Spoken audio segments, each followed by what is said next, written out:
जय माता दी। आप सभी का स्वागत, वंदन, अभिनंदन। मैं सुरभि तिवारी। तो जैसा कि अपन लोग कहते हैं, कहावत है कि भगवान भाव के भूखे होते हैं, एक तुलसी से प्रसन्न हो जाते हैं। तो सभी देवी देवताओं को तुलसी चढ़ती है ना। लेकिन गणेश जी को तुलसी क्यों नहीं चढ़ती? तुलसी ने ऐसा क्या कर दिया, या गणेश जी और तुलसी में क्या हो ऐसा हो गया भाई कि वो तुलसी नहीं चढ़ती गणेश जी को?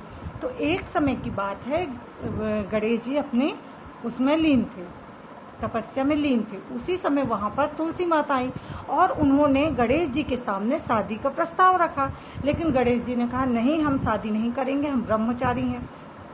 अब तुलसी माता को बुरा लग गया, उनको लगा कि बताओ हमारी बेइज्जती हो गई। तो उन्होंने बोला हमारी घर भर पूजा हो रही है और सभी देवता हमें सिर में बिठालते हैं, आप हमसे शादी कर लीजिए। उन्होंने अपनी पूरी खूबियां बताई, लेकिन फिर भी उन्होंने मना कर दिया। तो उन्होंने गणेश जी को श्राप दिया कि आप अगर ब्रह्मचारी हैं तो अब आपकी एक नहीं दो शादियां होंगी। तो गणेश जी की 2 शादी हुई, एक रिद्धि माता से, एक सिद्धि माता से। तो और 2 उनके बेटे हैं, शुभ लाभ, और एक उनकी बेटी है। तो गणेश जी को गुस्सा आ गया कि इन्हें हमारी तपस्या भी तो खराब कर दी और हमको श्राप भी दिया। तो उनने भी श्राप दिया कि हमारी किसी भी पूजा में आपका उपयोग नहीं होगा।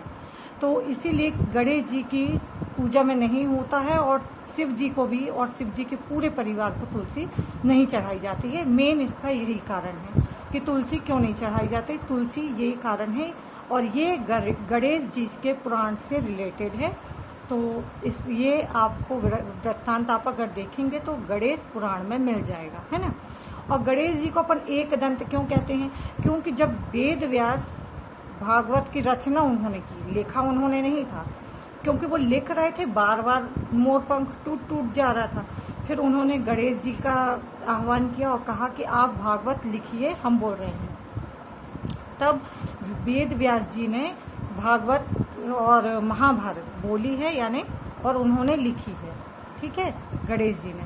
तो बोलते बोलते जब वो स्याही से लिखते लिखते बार बार टूट रही थी, तो गणेश जी ने अपना एक दांत तोड़ा और उससे महाभारत की रचना कर दी।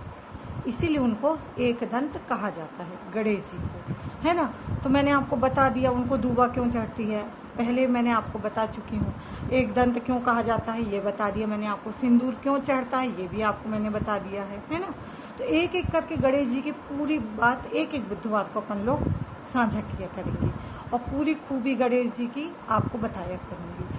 तो आज गणेश जी की कहानी यहीं पर विराम देती हूँ। तब तक के लिए जय माता दी।